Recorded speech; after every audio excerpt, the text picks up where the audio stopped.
Have you ever heard of a kidnapping where the hostage takes over the entire operation? When a ruthless mob boss ordered a hit to collect a $2 million debt, his men grabbed the wrong sister. Within 24 hours, she wasn't just barking orders, she was restructuring his entire empire. Listen closely. The rain in Chicago that Tuesday night was the kind that soaked straight through to the bone. Beatrice Montgomery Bear to the board of directors at O'Leary and Croft Financials, and an absolute terror to her subordinates, was working late again. At 32, she was the youngest chief operating officer the firm had ever seen. She was meticulous, notoriously cold, and demanded absolute perfection. She was also, unfortunately, wearing her sister's designer trench coat. That was the only variable Bea hadn't accounted for when she stepped out of her high-rise office building on Wacker Drive and walked toward her reserved parking spot. Her younger sister, Chloe, was a walking disaster, a 24-year-old socialite with a gambling addiction and a penchant for running with the city's underground elite. Chloe had borrowed the coat that morning, returning it to Bea's office smelling faintly of cheap gin and expensive cigars. As Bea reached for the handle of her Orde, two figures emerged from the shadows of the concrete pillars. Before she could calculate the optimal trajectory for her mace, a heavy cloth sack was pulled over her head. Rough hands bound her wrists with industrial zip ties, and she was shoved violently into the back of a smelling panel van. Most people would scream. Most people would hyperventilate, beg for their lives, or cry. Beatrice Montgomery did none of those things. Instead, she lay on the ribbed metal floor of the moving van, cataloging every sensory detail. She noted the suspension of the vehicle was completely shot on the rear left side. She counted the turns: 3 lefts, 2 rights, and a long, uninterrupted stretch of highway that, based on the rhythmic thumping of the tires, was clearly the neglected pavement of I-95, heading south toward the industrial district. 45 minutes later, the van lurched to a halt. The rear doors swung open, and Bea was dragged out, her expensive heels scraping against rough concrete. She was pushed into a hard wooden chair. Someone fastened a thick rope around her waist, securing her to the backing. Then the burlap sack was yanked off her head. The harsh glare of a single swinging incandescent bulb blinded her for a moment.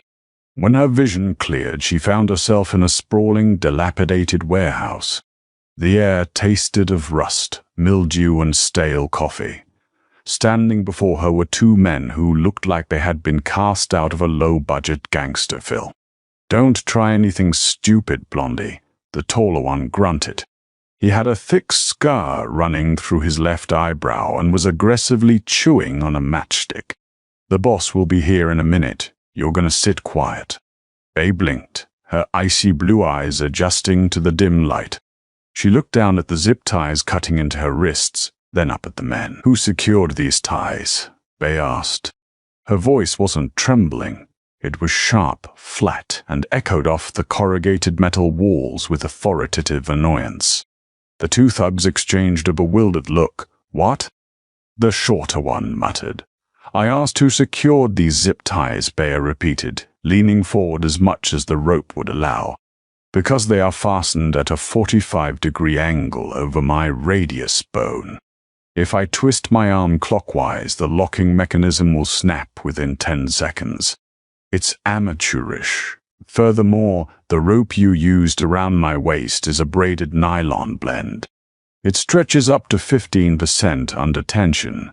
If I actually wanted to leave, I could slide out of this chair in under a minute." The tall man took a step back, the matchstick falling from his lips. "Hey, shut up. You don't talk unless spoken to." "And another thing," Bea continued, completely ignoring him as she scanned the warehouse floor behind them. "You have pallets of imported olive oil stacked 6 crates high on the east wall. The structural integrity of those bottom wooden pallets is rated for a maximum of 4. If you don't unstack them immediately, you are going to lose roughly $80,000 in inventory when they collapse. Which, given the moisture in this room, will happen in about 3 days. Before the men could process the logistics lesson they were receiving from their hostage, heavy iron doors at the far end of the warehouse groaned open. Footsteps echoed across the concrete, slow, deliberate, and commanding. Leo Falcone stepped into the light. At 35, Leo was the newly minted head of the Falcone Syndicate. He had spent the last 2 years desperately trying to transition his family's blood-soaked legacy into legitimate, white-collar enterprises. He was tall, dressed in a sharply tailored charcoal suit that cost more than the van his men drove, and possessed a face that was strikingly handsome but hardened by years of violence. Leo walked up to the chair, pulling a silver lighter from his pocket and flicking it open. He didn't look at Bea right away. He looked at his men. "She give you any trouble, Nico?" Leo asked, his voice a low, gravelly baritone. No, boss," Nico stammered. "She's just talking about boxes." Leo finally turned his dark, predatory gaze down to the woman tied to the chair. He expected to see a terrified Mascara Street party girl. He expected to see Chloe Montgomery, the woman who'd foolishly stolen $2 million from one of his underground high-stakes tables to pay off a rival cartel. Instead, he saw a woman in a perfectly tailored, albeit slightly crumpled, $4,000 Prada suit. Her blonde hair was pulled back into a severe, immaculate chignon. Her posture was razor straight, and the look in her eyes wasn't fear, it was utter, unadulterated contempt. Leo's brow furrowed. He pulled a photograph from his breast pocket and looked at it.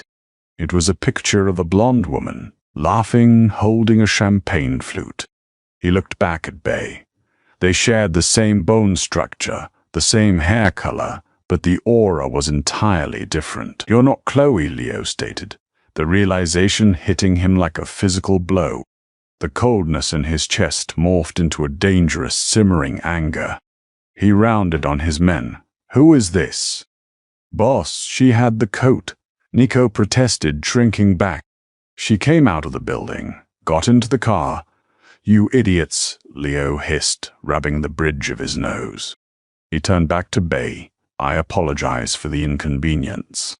My men are imbeciles. Who are you?"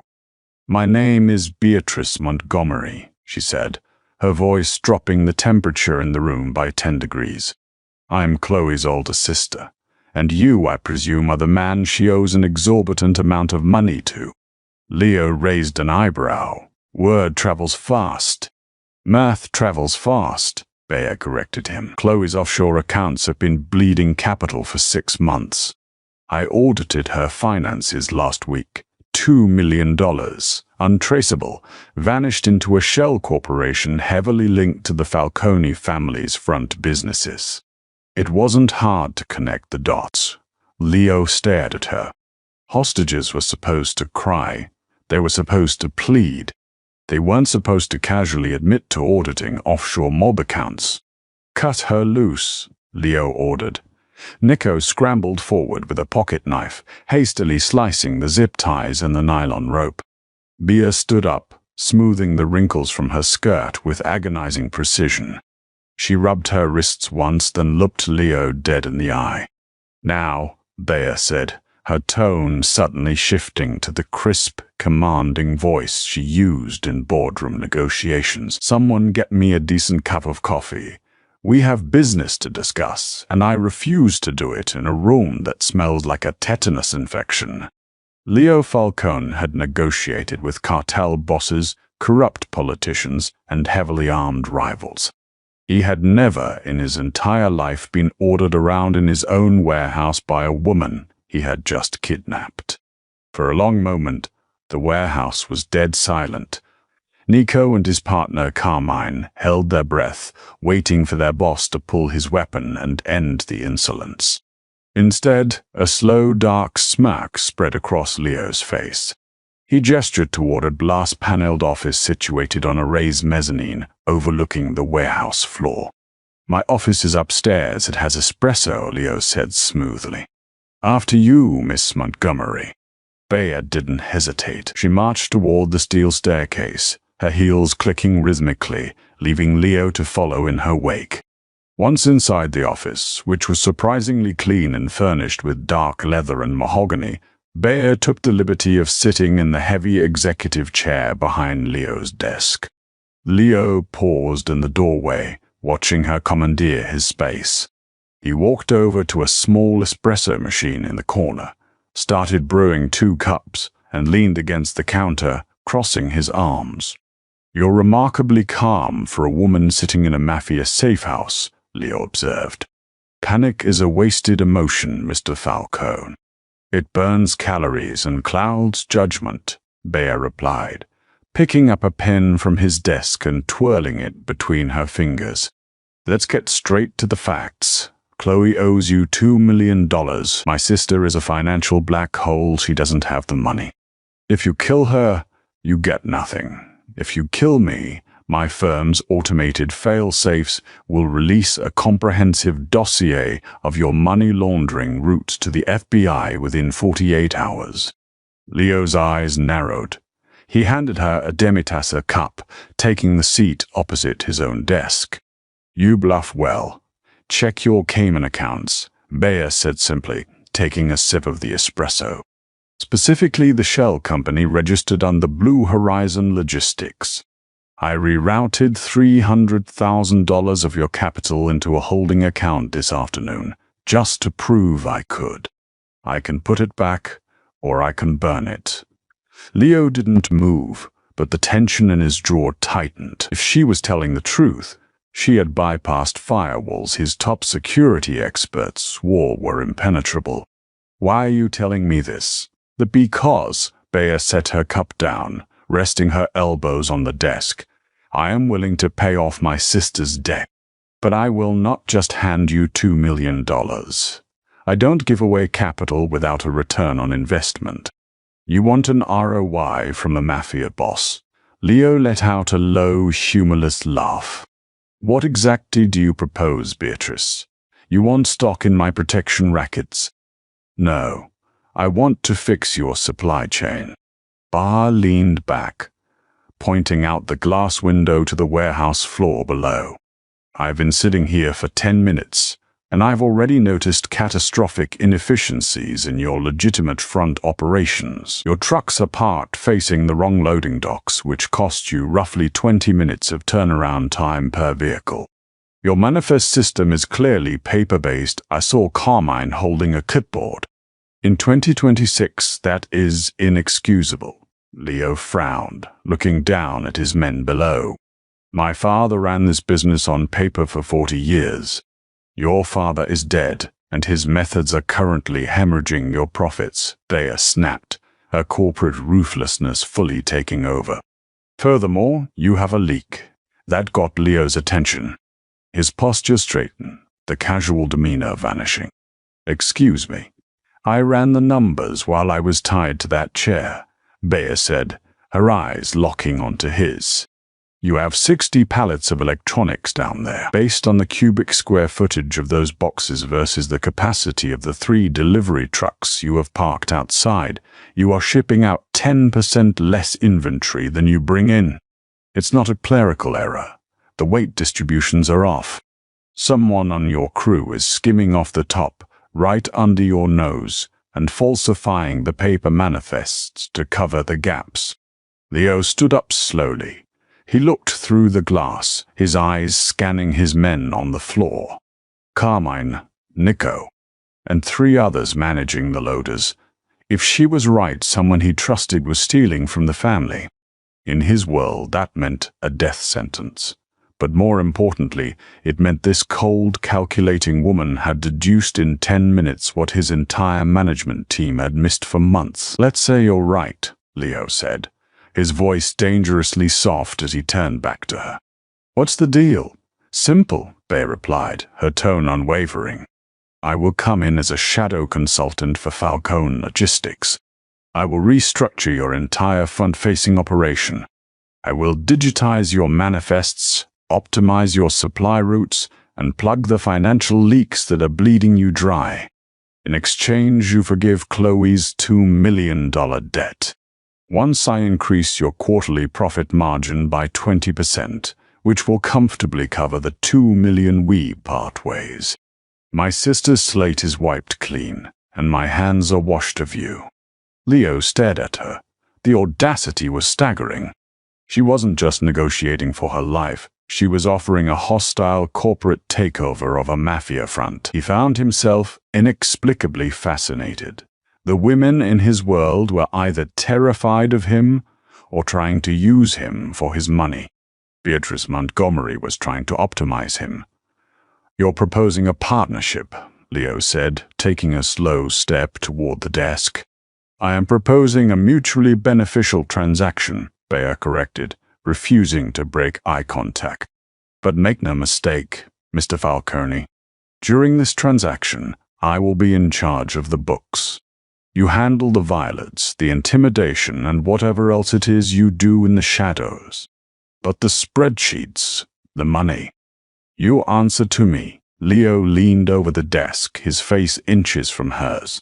He could smell her perfume, something sharp, expensive and floral, masked slightly by the dampness of the warehouse. "You have a lot of nerve, giving orders to a man who could make you disappear with a snap of his fingers," Leo whispered. Bea didn't flinch. "I've survived Wall Street, Mr. Falcone. Your little warehouse doesn't scare me. Do we have a deal, or do I need to call an Uber?" A slow, genuine smile finally broke through Leo's hardened exterior. He extended his large, calloused hand. "We have a deal, Beatrice. But be warned, the underworld doesn't operate by corporate rules. If you play in my sandbox, you might get dirty." Bea looked at his hand, then reached out and gripped it firmly. Her handshake was like a vice. "Mr. Rye." "Falcone," she said smoothly. "I own the sandbox." By Friday morning, the Falcone Syndicate's primary distribution hub was completely unrecognizable. Beatrice Montgomery had not asked for permission to renovate. She had simply ordered it. A pristine, ergonomic Herman Miller desk chair had been delivered via overnight shipping to replace Leo's creaking leather monstrosity. The smell of damp concrete and stale cigar smoke had been neutralized by industrial-grade HEPA filters she had forced Nico to purchase from a commercial supplier in the West Loop. But the most drastic change was the operational atmosphere. The warehouse floor, usually a chaotic ballet of shouting men and disorganized forklifts, was now running on a rigid, staggered schedule. Bea sat in the glass-paneled office, her eyes rapidly scanning the glow of 3 imported Dell monitors. Standing nervously beside her was Arthur, a 22-year-old kid with a severe slouch and thick glasses. Arthur was supposed to be the Falcone family's IT specialist, though until Bea arrived, his primary duty had been resetting the Wi-Fi router. "Arthur," Bea said, her voice dropping to a terrifyingly calm register.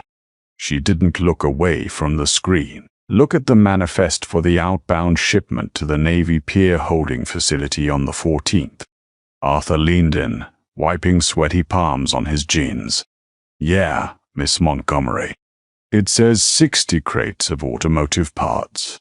Now look at the fuel consumption logs for the Mack truck assigned to that route," she instructed, tapping a perfectly manicured fingernail against the glass. "The distance from this warehouse to Navy Pier is exactly 8.4 miles. A standard Mack Pinnacle gets roughly 6 miles to the gallon. That truck logged a fuel expense indicative of a 40-mile round trip. Where did it go, Arthur?" I don't know," Arthur stammered. "Traffic?" "Traffic burns idle fuel. It doesn't add 30 miles to an odometer," Bea snapped, finally turning to look at him. "Someone is taking a massive detour before hitting the drop-off point.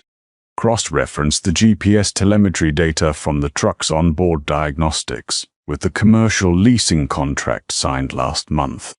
Arthur's fingers flew across his keyboard. A moment later, a digital map populated on the screen, a red line tracing a path straight out to a massive, heavily fortified Maersk shipping container yard on the south side. "The south side yard," Arthur whispered, his face draining of color. "Miss Montgomery, that's Moretti territory. We don't do business there." "If Leo finds out," "Leo is about to find out," a deep voice rumbled from the doorway. Leo Falcone stepped into the office, carrying 2 steaming cups of coffee from an artisanal roaster 3 blocks over a specific demand Bea had made on day 2. He set her cup down on a coaster she had explicitly provided. Over the past 3 days, Leo had watched this woman systematically dissect his family's legacy with the cold precision of a surgeon. He was infuriated by her arrogance, deeply unsettled by her competence, and entirely captivated by her complete lack of fear. "Tell me what you found, Beatrice," Leo said, leaning over her shoulder to look at the monitors. He was close enough that she could smell his cologne bergamot and cedar, a sharp contrast to the ozone smell of the server racks. "You don't just have a leak, Mr. Falcone. You have a hemorrhage," Bea stated, pulling up a new spreadsheet. "Someone isn't just skimming off the top to line their pockets. They are systematically diverting high-value assets, mostly the untraceable electronics and imported pharmaceuticals, directly into the hands of the Moretti family." Leo's jaw tightened. The Morettis were their oldest, bloodiest rivals. "Who is signing off on the dock logs?" "That's where it gets interesting," Bea said, her blue eyes gleaming with the thrill of the corporate hunt. "The digital signatures are heavily encrypted, bypassing your standard security protocols. Someone used a backdoor exploit in your inventory software. But they made one catastrophic amateur mistake, which is they paid for the server hosting the backdoor encryption using a corporate credit card tied to a shell company in Delaware," Bea said smoothly. "A shell company I traced back through the Bloomberg terminal database. It's registered to a property in the Gold Coast." Leo froze. The silence in the office became deafening. Arthur slowly backed away toward the door, realizing he was standing in the middle of a Mafia death warrant. "The property on Astor Street," Leo said, his voice dropping to a lethal whisper. "Yes," Bea confirmed. "Registered to a Mr. Baffert's. Donovan Rossi." Donovan Rossi, Leo's underboss. The man who had stood by Leo's father for 3 decades, who had taught Leo how to shoot, and who had vehemently opposed Leo's recent push toward legitimate business practices. "Donovan thinks you're making the family soft," Bea analyzed, reading the micro-expressions on Leo's face. "He's selling your inventory to the Morettis at a steep discount to build a war chest. He's going to stage a coup, Mr. Falcone. And based on the volume of the shipments over the last 48 hours, he's liquidating everything. The coup isn't a long-term plan. It's happening this week." Leo stared at the screen, the betrayal burning hot in his chest. He reached under his bespoke suit jacket, his hand resting on the grip of the Beretta holstered at his ribs. "Arthur, get out." The IT kid didn't need to be told twice. He sprinted out of the office. Leo turned to Bea. "You've done your job, Beatrice. You found the leak. Your sister's debt is clear. I'll have Nico drive you back to Wacker Drive." "Excuse me." Bea stood up, her high heels clicking sharply against the floorboards. "I am in the middle of an audit. I don't leave a project incomplete." "This isn't a board meeting, Beatrice." Leo barked, the mob boss finally snapping to the surface. "Donovan is going to come for my head, and he's going to bring heavily armed men to do it. You are a civilian. You go home." I am a chief operating officer, and you are currently my client," Bea fired back, stepping right into his personal space, completely unbothered by the gun he had just touched. "If Donovan takes over, your accounts freeze, your assets are seized by the Morettis, and my sister's $2 million debt transfers to a man who won't honor our verbal contract. I am heavily invested in your survival, Leo. So sit down, shut up, and let me tell you how we are going to bankrupt Donovan Rossi before he can fire a single bullet." Leo stared down at her, a mixture of shock and profound respect washing over him. Slowly, a dark, dangerous smile spread across his face. "All right, partner," Leo murmured. "What's the play?" The confrontation arrived at exactly midnight, heralded by a torrential Chicago downpour that battered the tin roof of the warehouse. Inside the glass-paneled office, Beatrice Montgomery sat calmly in her ergonomic chair, scrolling through the final quarter projections. Below her, the heavy steel doors groaned open, heavy combat boots splashed against the wet concrete. Donovan Rossi marched in, flanked by 6 mercenaries carrying suppressed tactical rifles. Donovan, a heavy-set man in a soaked trench coat, looked up at the mezzanine with a grim, triumphant sneer. Leo Falcone stepped out of the office, his hands resting easily on the railing. He didn't look surprised, he looked deeply disappointed. "It's late for a performance review, Donovan," Leo called down, his baritone voice cutting through the sound of the rain. "The new direction isn't working for us, Leo," Donovan shouted back, drawing a heavy revolver and aiming it upward. "Your father built this empire on blood. You're trying to turn us into accountants." The Morettis offered a lucrative partnership and I took it. "Nothing personal, kid." Donovan's men raised their rifles, laser sights painting the glass around Leo. "Before you do something structurally unsound with those firearms," a sharp, authoritative female voice echoed through the warehouse PA system. Donovan frowned, lowering his gun a fraction. "Who the hell is that?" Beatrice stepped out of the office to stand beside Leo. She wore a tailored charcoal blazer, utterly pristine despite the hour.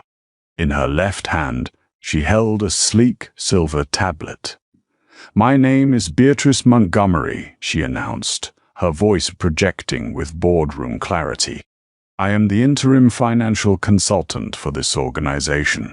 And Mr. Rossi, you have made several catastrophic errors in your hostile takeover strategy." Donovan let out a harsh, grating laugh. "Leo, you're hiding behind your secretary now." "First," Bay continued, completely ignoring the insult, "you assume the digital infrastructure of this warehouse was still running on the unencrypted servers you installed in 2018. It isn't. I migrated everything to a cloud-based zero-trust architecture yesterday afternoon." Donovan's smirk faltered. "Second," Bay tapped a manicured finger against her screen. "I gained access to your personal offshore accounts in the Cayman Islands, the ones where the Morettis wired your advance payment for the stolen mask shipments. It was remarkably easy. You used your dog's name as the security question." "You lying bitch," Donovan snarled, raising his weapon directly at her. Leo moved instinctively, stepping in front of Bayer, his hand gripping the Beretta at his side. But Bayer merely placed a calm hand on his arm, stopping him.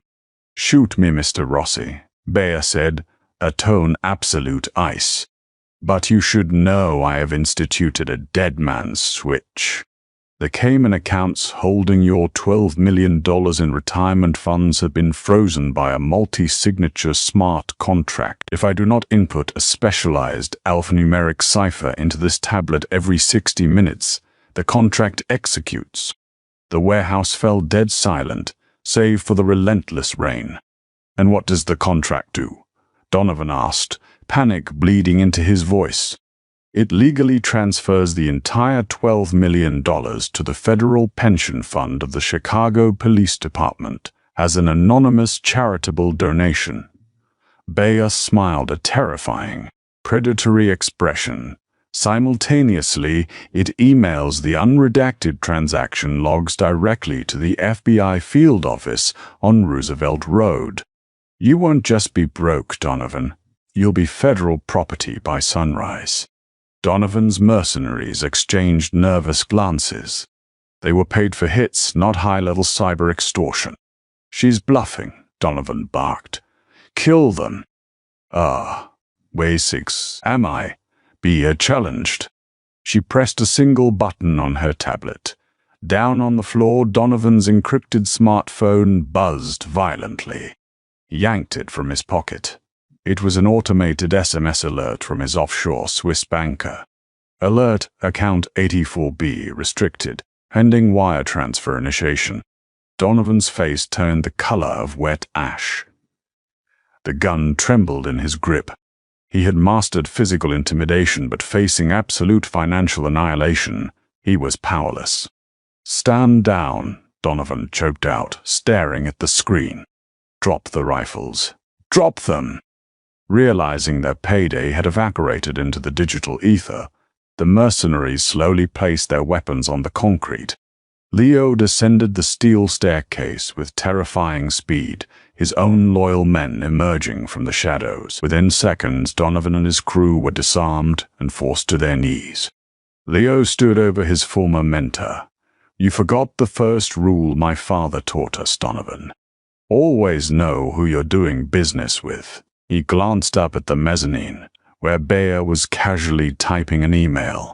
Get them out of my sight, Leo ordered. An hour later, the warehouse was quiet. Leo walked back up to the office. Bea was packing her leather briefcase, slotting her laptop inside with precise movements. The funds are returned to your primary accounts, Bea said, not looking up. The back door is patched. Your logistics routes are optimized and quarterly projections are up 22%. My sister's debt is paid in full. Do we have an understanding? Leo leaned against the doorframe. He had never met anyone quite like her, ruthless, brilliant, and entirely untouchable. We have an understanding, Beatrice, Leo murmured. He pulled out a heavy matte black business card with a gold F embossed on it, sliding it across the desk. If O'Leary and Croft Financials ever bores you, the syndicate could use a permanent COO. Name your price. Bea picked up the heavy cardstock, a genuine faint smile touching her lips. I prefer the corporate world, Mr. Falcone, she said, sliding the card into her pocket anyway.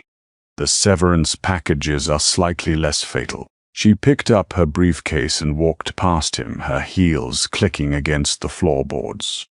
Goodbye, Leo, she called back, descending the stairs. See you around, boss. Leo whispered to the empty room, a smirk playing on his lips as he watched her walk away. Did Beatrice's ruthless corporate takeover of the underworld leave you breathless? Sometimes the sharpest weapon in a mafia war isn't a gun, but a brilliant mind and a balanced spreadsheet. If you love this twist on the mafia romance genre, hit that like button, share this story with your friends, and subscribe to the channel for more intense, high-stakes narratives. What should Bea take over next? Comment below.